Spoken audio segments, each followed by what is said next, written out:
RH, quer saber como voar no trabalho? É só usar a Flash. Com a Flash, você concentra toda a gestão de pessoas em um único lugar. Faça a admissão dos colaboradores e solicite mais de 8 categorias de benefícios. Ah, e você ainda pode fazer todo o controle de ponto. Conheça o novo onboarding integrado da Flash em flashapp.com.br. Today on CityCast DC, Metrobus is about to blow up its map, giving every bus in town a new name and giving a bunch of them new routes, too. And in even trickier news, the system is also trying to rework its funding model in the name of staying afloat. Rachel Weiner from The Washington Post has been covering both stories, and she's here to tell us about them.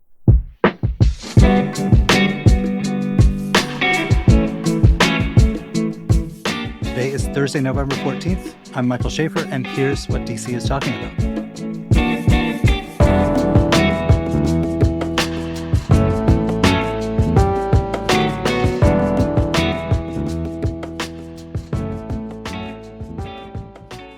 Hey, Rachel. Hi, Michael. Hey, so you cover transportation for The Washington Post, which means you cover Metro, which right now there are sort of two big storylines you've been covering. One is that they're going to redo the whole bus map of DC. The other one is they're still worried about where the money's coming from. I'm going to start with the one that usually makes my eyes glaze over, which is that whenever someone smart like you writes about Metro's funding model, I begin to get drowsy. Tell me why I shouldn't get drowsy. Why is this so important? First of all, I would say you're not alone. Even people who work for Metro and work on Metro's board have that problem, which is why it's been many years since they ever tried to change their funding formula.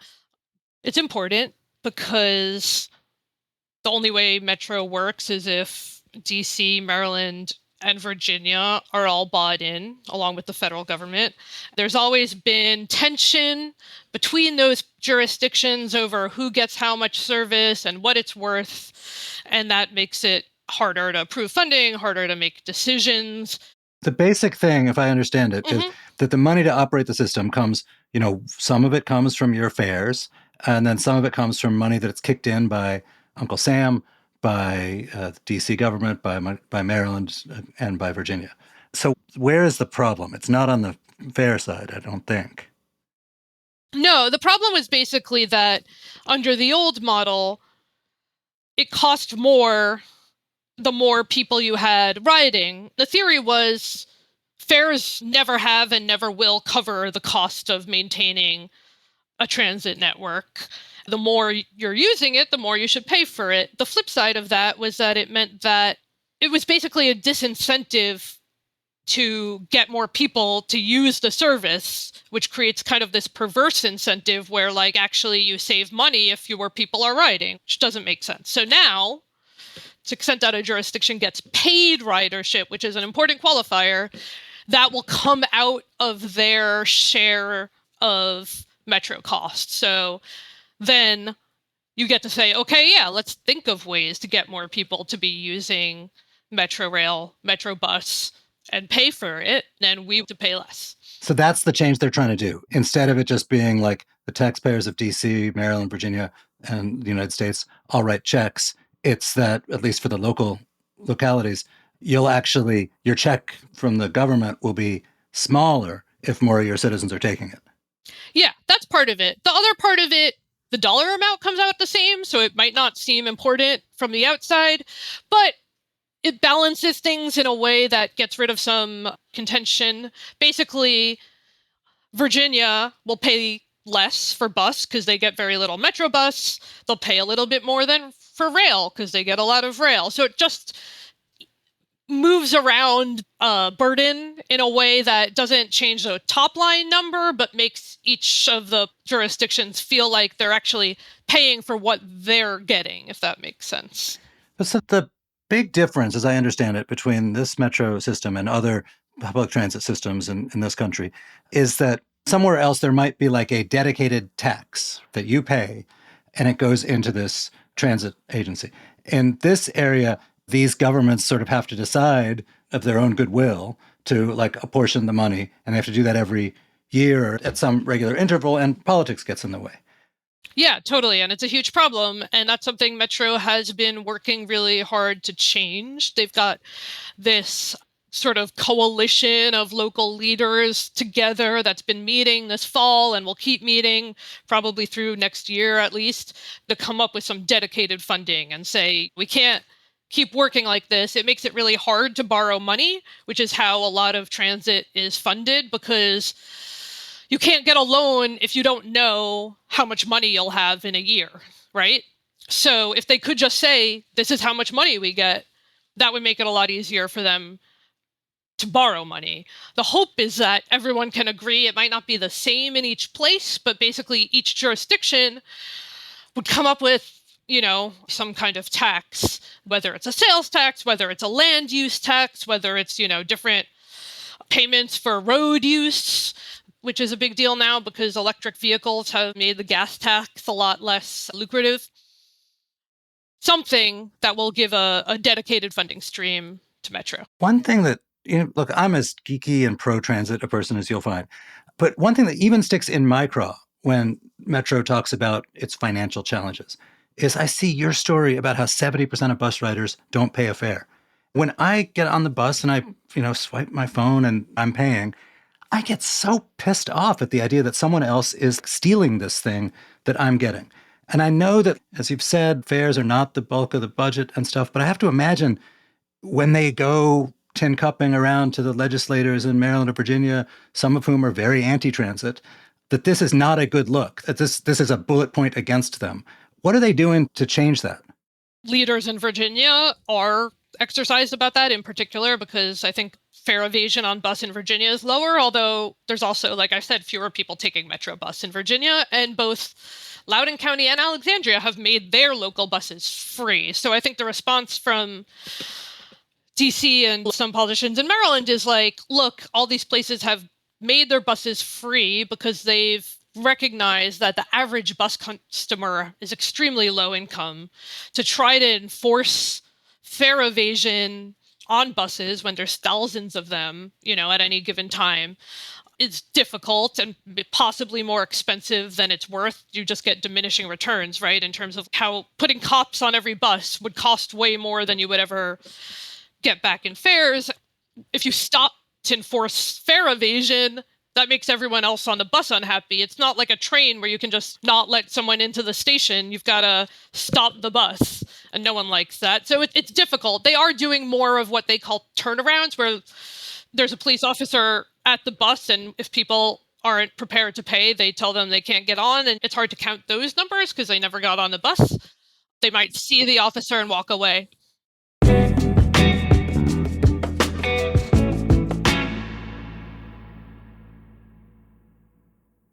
Ok, legal, tá bom, normal. Parar toda hora para abastecer? Não é legal. Mude para um Haval H6, o híbrido que conquistou o Brasil e tem a maior autonomia do segmento, com até 170 km no modo elétrico. Haval H6, a linha SUV eletrificada mais completa do país. GWM, Hello Tomorrow. Paz no trânsito começa por você. Consulte autonomia no site gwmmotors.com.br. Aqui no Spotify, muitas playlists são criadas através de inteligência artificial. A IA está em todo lugar, mas nem todo IA é igual. Desbloqueie experiências de IA mais inteligentes, fáceis de expandir e personalizadas para sua vida e seus negócios com os computadores Lenovo e processadores Intel Core Ultra, que transformam a sua experiência tecnológica. Acesse lenovo.com/smarteraí. Lenovo, inteligência artificial mais inteligente para todos.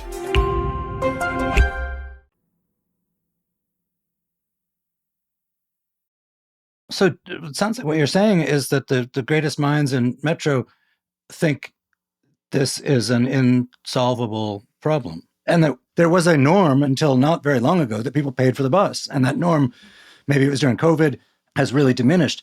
Does anyone have a theory of the case as to how you restore that without having to, spend a ton of money on having cops on buses and so on? Honestly, I think not really. I think they put this incentive into the budget of paid ridership, but jurisdictions to decide how they want to deal with it. If Virginia wants to have police enforce payment, They can do that, and that might help them in the budget. If DC wants to put money in its own budget to say, we're just going to make up the difference because we think the bus should be free. The DC City Council had passed a law that was never funded to make the bus free, and now they're funding their free bus. But I think they are saying that it is really hard to undo that change the same way it's been really hard to get people to come back to the office, which also hurts Metro in different ways. Some norms that changed during the pandemic are very difficult to undo. If I'm a state representative who represents some rural car-oriented district, I find that a not very convincing answer for why I should have my constituents part with their money. Well, here's another way to look at it. The people who ride the bus tend to be very low income. There's a reason that a place like Loudoun, which I don't think of as a insanely progressive jurisdiction, made its bus free, and it's because the service workers working in that county often cannot afford to live near work and cannot afford a car. So in order to keep their economy going, they need to give those people transportation, and the bus is an efficient way to do that, even if they're not paying for it. What's the cost to them from lost fares for fare evasion? It's in the hundreds of millions of dollars. Honestly, it's a lot, but Metro has a budget in the billions. You said that in the last fiscal year, Metro's buses brought in $50 million. So $50 million that only represents 30% of what they could have gotten, $150 million. Has Metro's board voted on this new sort of funding scheme? So it got a vote last week in the Finance and Capital Committee. So it's basically a done deal, but then the whole board will have to give final approval. So the other thing that's happening with Metro, and it's also bus-oriented, and it's very exciting, at least to nerds like me, is they're redoing the whole bus map. We had an episode on this like a year ago. They're changing the names of the routes to make them more rational. They're in some cases, changing the directions. There's been a whole process where they took public input and so on. Where has it wound up, and what's going to happen on what timetable? Yeah, so I think it's super interesting what they're trying to do. It's basically a reflection of how commuting patterns have changed post-pandemic. It is unfortunate for Metro's budget that so much of it has gone to bus, where, again, fare evasion is very easy and the customers are lower income, more likely to just simply not have the money to pay fares. Public transportation is primarily a public service that's meant to get people around, especially to jobs. So that's what they're trying to reflect with this network. They came out with a proposal in the summer. I think a lot of people are always skeptical that feedback to government agencies means anything, but in this case, they ended up changing over half of the routes based on public feedback. So they're not scrapping the whole thing, but they've moved things around. Like a good example is Upper Northwest. There's a neighborhood called Barnaby Woods. They had basically taken out bus there entirely because it's not a highly used route. But people who live there said, look, there's not a ton of us, but this is a area where there are a lot of seniors. They don't drive anymore. To cut us off entirely from the commercial corridors of Friendship Heights, Wisconsin Avenue, Connecticut Avenue is really devastating for us. And so, Metro listened and they adjusted that route. And there's examples like that all over the region where they've tweaked things a little, but because they don't have as much money as they would say they need, that means in other places they had to have, buses less frequently, maybe only during rush hour, maybe only during the week. So there's a lot of compromises in this, but I think overall, the idea is basically to put buses where people are actually taking them and where they actually need them, where there's no alternative. So now that they've come out with, a presumably final plan, they will be implementing it through next summer because they have to train drivers on the new routes, take away bus stations, they have to make new bus stations, they have to get all the signage redone. So I'm a L2 rider. I used to be a 42 man. We know the names, but the reason there were for using a certain letter here and a certain number there is long lost to history. What is the orientation scheme going to be with the new routes? I think the letters like C and D and stuff mean something. What do they mean? I think a lot of the DC bus network is based on when there were streetcars or different bus companies that had their own names. So now the idea is that it's D for downtown in DC, C for crosstown in DC, M for Montgomery County, P for Prince George's County, A for Arlington and Alexandria, and F for Fairfax County, Fairfax City, Falls Church. So that's the idea. It's a lot less confusing than our current setup. It gives the transit nerds among us less of an opportunity to talk about how certain routes used to be streetcars and certain ones were not. Yes, it should be less confusing. But look, a lot of the population that takes the bus is older and not particularly online and may have been taking the same bus for decades. So there's going to have to be some educational campaign. What about a bus that starts in Virginia and goes to DC or vice versa? What are they going to call those? It's where it starts, and it's where they consider the bulk of its life to be. And what percentage of the routes are going to be either completely new or radically different? I mean, they've said that more people will have more coverage, but will it be just the name of the route that changes or where the bus goes? I think almost every route will change in some way. One of the big changes, which is a little controversial, is taking away some stops. Initially, it was going to be over 600. Now they dialed it back a little in response to concerns from the public, and it's going to be a little over 500. But basically, you might have to walk an extra block to get to the bus, but the bus will be a lot faster because it's not trying to get in and out of traffic all the time. Yeah, by my math, that's about 5% of stops. And is this being done in the name of speeding up the service? Yes. Speeding up the service, and also in a few places, getting rid of bus stops that are not easy to access. Like there's no crosswalk. So the other thing is we covered the demise of the circulator bus, which will be gone by the end of the year. As I understand it, Metro is now going to be replicating some of those routes.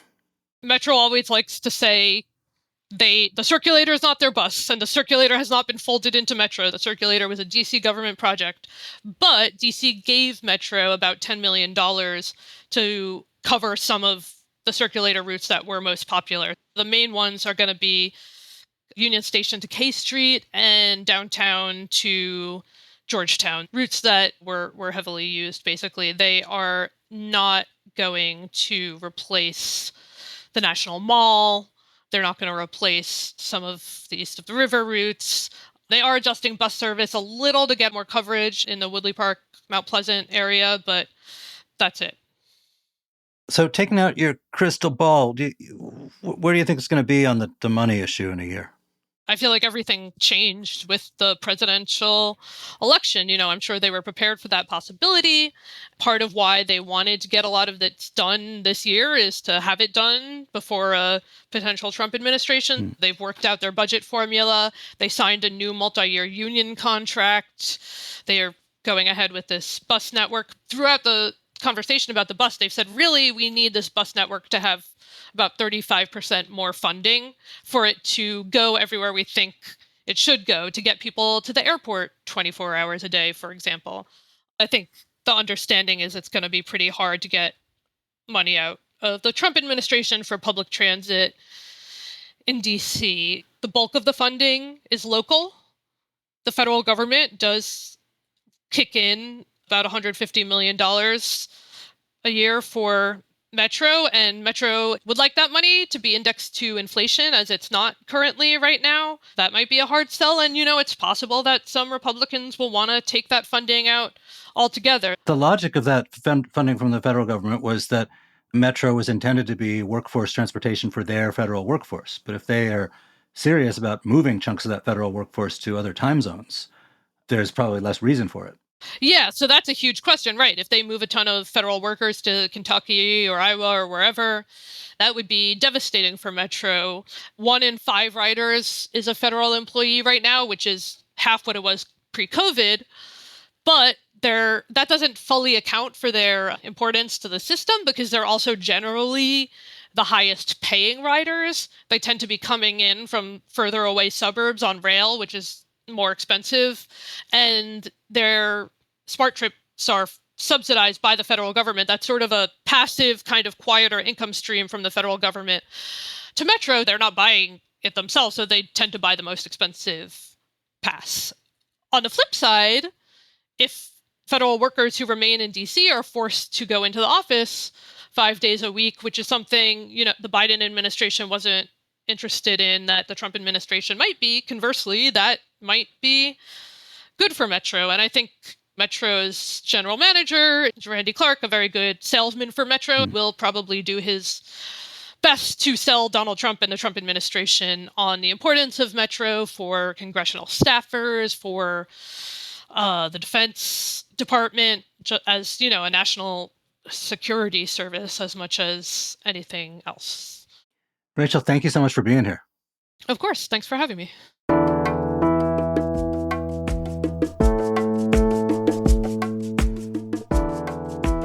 That's all for today here on CityCast DC. If you enjoyed the show, why not talk all about it to the person next to you on the bus? We'll be back tomorrow morning with more news from around the city. Bye.